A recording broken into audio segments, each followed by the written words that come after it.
And so let's thank again J.R. Rhodes.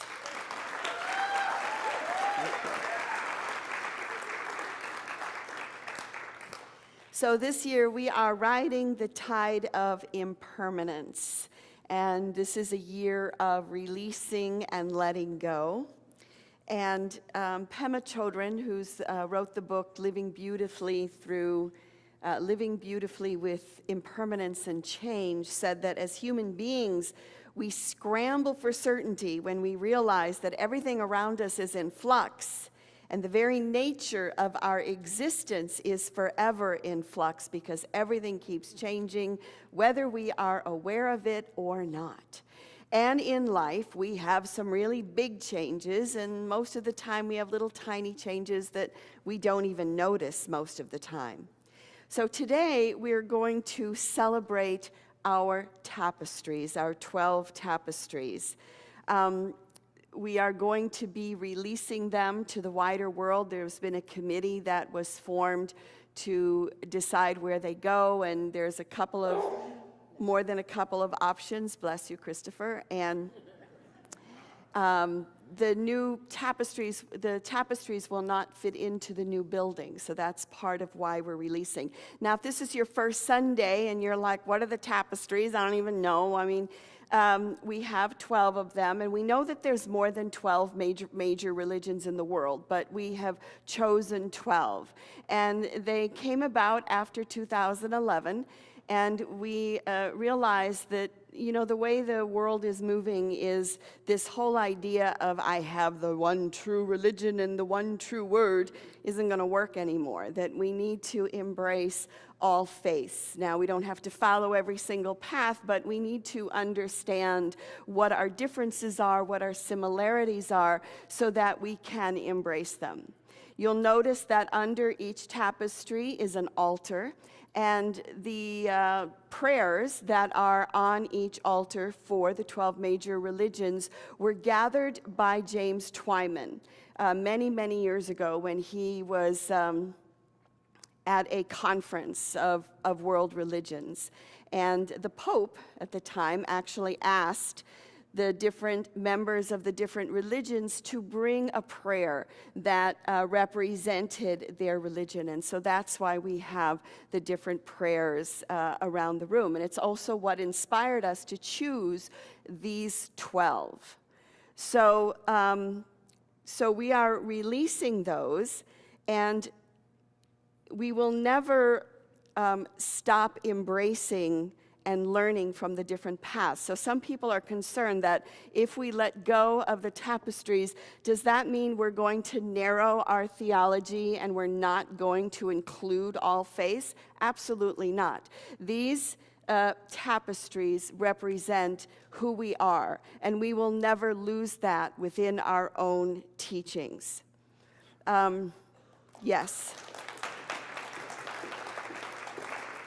In fact, if anything, we have incorporated it even more in our practices and in our teachings. William Blake said that all religions are one, and it is possible to climb life's mountain from any side, but when we reach the top, all trails converge, right? So each religion provides a different path to climb life's mountain.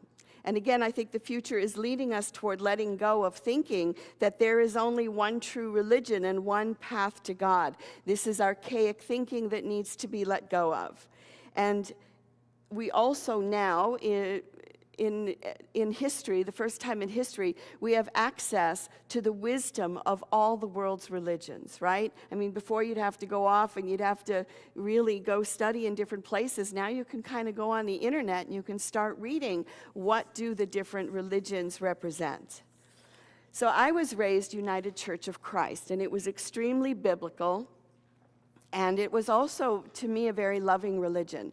And the truth is, I never really paid attention very much. You know, when the minister started speaking, I think I don't know what I did. I went off in my own fantasy world. But there was this big stained glass window of Jesus, and he had his arms out. And for some, that's really what I absorbed more than anything else. When I went back and read the catechism, I was like, oh, I didn't know we believed in heaven and hell. I guess we did. And I'll never forget, and so as a child, I sort of formed my own theology, and I had my own relationship with God and prayers, and just sort of created it by myself.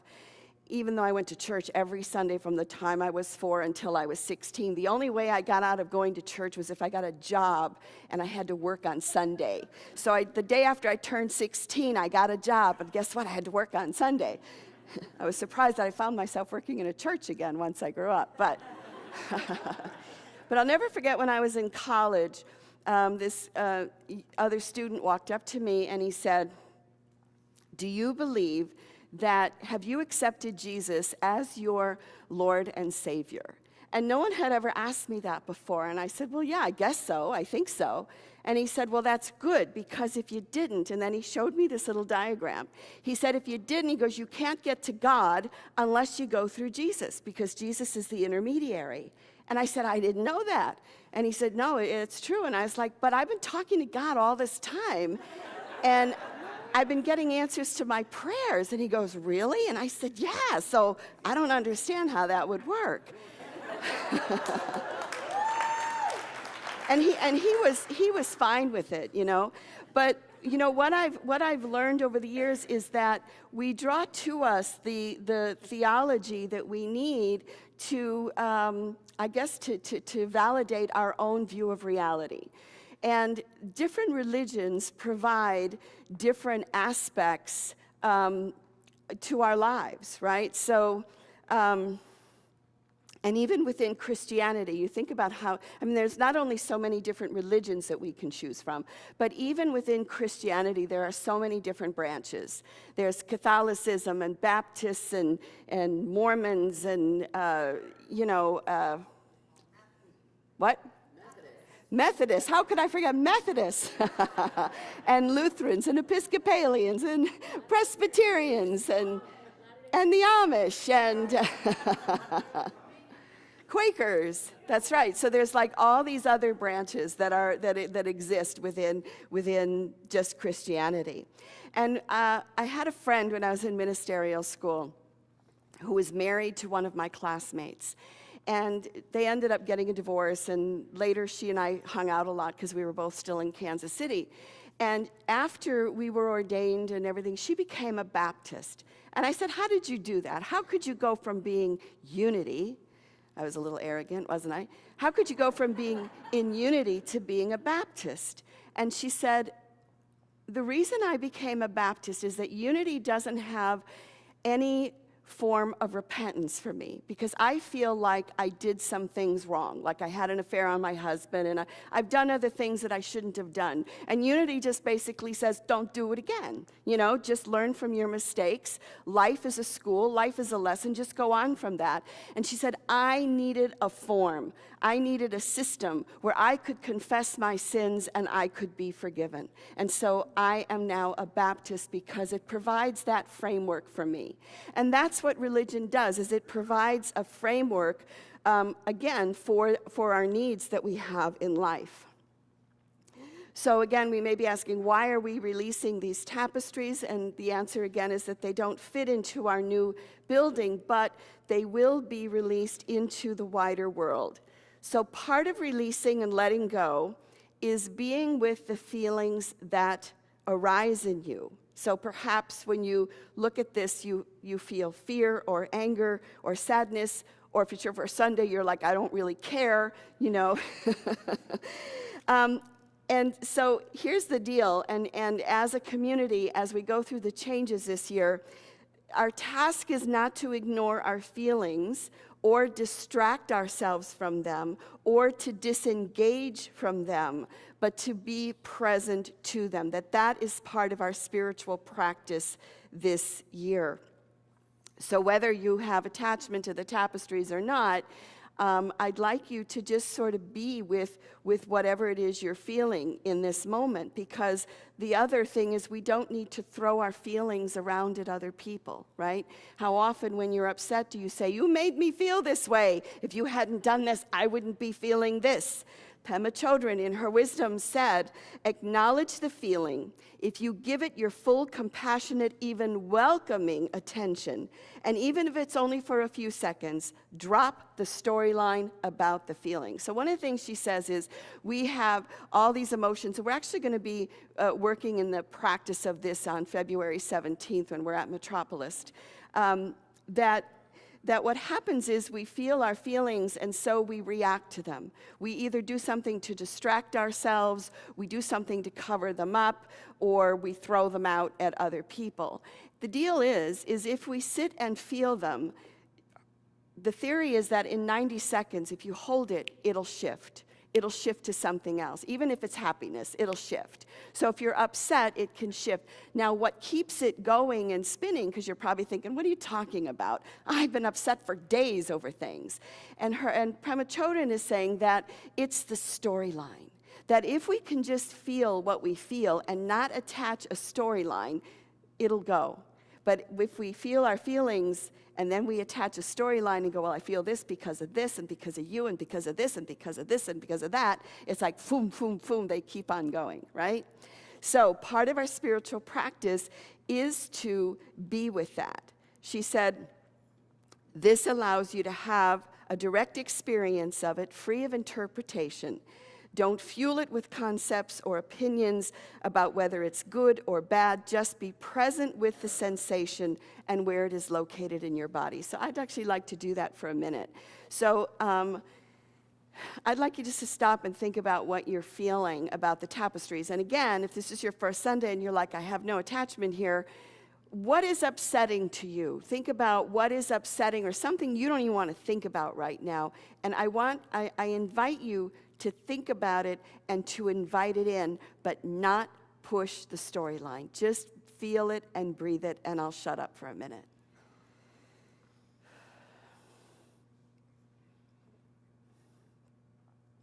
So what do you feel? Where is it in your body?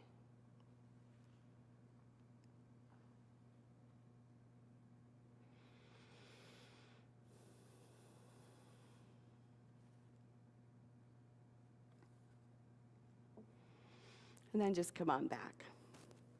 And I would invite you to just to kind of use this practice in as we go particularly through this year. So in honoring the tapestries, I'd like to look at what some of these tapestries represent. Now, there's a difference between being spiritual and being religious. How many times have you said or have you heard somebody say, I'm spiritual, but I'm not religious? Because one can know God and the divine without ever stepping foot into a church, because God is omnipresent, omnipotent, and omniscient. And each religion is a window with a particular view of God. It is a doorway that answers questions like, is there life after death? How should I treat my fellow man and woman? How do you explain suffering in the world? And how can I live a good life? Every single one of these is a doorway, a path, a window into a description of that. Depending on the doorway through which you enter, you'll get a different answer. And we also, on the other side of this, can't ignore how much abuse has happened also in the name of religion, right? How many wars there have been, again, saying this is the one true religion. But at the same time, many religions hold thousands of years of wisdom that not only hold that wisdom for us, but link us to our ancestors, right? So if you're Jewish and you're practicing the Shabbat, you're linking back to your ancestors. Yes, you know, even if you're a Catholic, I mean, Catholics are, whether you follow the doctrine or not anymore, when I know Catholics, they're Catholic. You know, there's a connection there. So let's look at some of the differences in the religions before we look at the similarities. So when we look at Buddhism, Buddhism does not believe in God or gods, not at all. The focus is on a personal enlightenment. Now, they don't worship Buddha, but follow the teachings of Buddha. When you look at Hinduism, it's the exact opposite. They have thousands of gods. They also have the one God, but their belief is that God is so vast, it can't be contained, and God takes on so many different personalities, if you will, or aspects, and that's why there are so many different gods and goddesses. Muslims believe that there is only one God, and that God is Allah. That there have been many prophets. There have been Adam and Abraham, Moses and Jesus, but that Mohammed is the last and final prophet. Christianity believes in one God, and that Jesus Christ is the Son of God, and that God sent his Son to earth to save humanity from death and sin. Again, there's many branches within that have a different view. Judaism believes in the one God, transcendent, omnipresent, omnipotent, and omniscient. Taoism, the religion of unity of opposites, known as yin and yang. And I know I'm kind of running through this, but we can all study these on our own, right?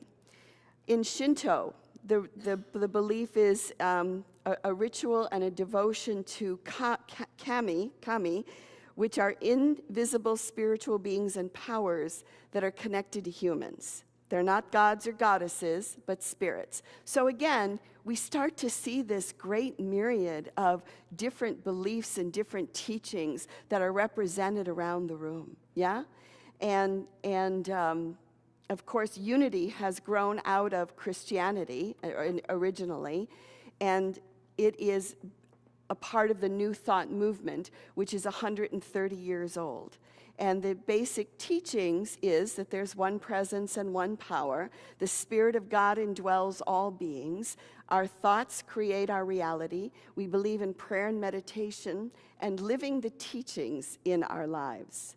So it's like we've taken Christianity and we've morphed it. And what I have noticed in the last particularly 15 or 20 years with Unity is that it started to embrace the teachings of Buddhism. I have seen more compassion and more love being expressed within the Unity movement that I didn't see as much when I was there. It was more focused on the mind. You have to watch your thoughts and speak the right words, and not so much on compassion and kindness. In the Yoruba religion, one of the purposes is remembering your purpose in life. They help us solve problems, religions. Now, the Dalai Lama said many years ago, he said, I thought that there simply could not be any other faith tradition that could rival the depth, sophistication, and inspirational power of Buddhism. And in the 1960s, he met Father Thomas Merton, and he believed then that he could learn from other religions, and he believes that that's the path. The Dalai Lama said that the common thread in all religions is compassion and kindness. The common thread in all religions pretty much is the golden rule. Do unto others as you would have them do unto you, right? So following the service, we're going to have a special celebration of each tapestry and a releasing of them. And at the end of this service, I also want to do a prayer as we release the tapestries and let them go. They won't be leaving us, though, until the end of July or August, so you got some time. But I'd like you to hear the different religions' view of the Golden Rule and to hear their similarities. The Bahai: lay not on any soul a load that you would not wish to be laid upon you, and desire not for anyone the things you would not desire for yourself. In fact, I'm going to include this in our blessing of each tapestry rather than read through them and then do it. So I know our musicians, if you want to come forward, you don't have to play anything in the background. But what I want to do is, I want to speak the names of the different tapestries, and then I'm going to ring the bowl. And we know that the sound carries our intention and our energy. So as I recite the golden rule and speak the name of the tapestry and ring the bell, what I'd like you to do is to just imagine that teaching, not just the tapestry, not just the physical tapestry, but the teachings that it represents and the people who follow it, that you are sending them a particular kind and strong blessing. So I'm actually going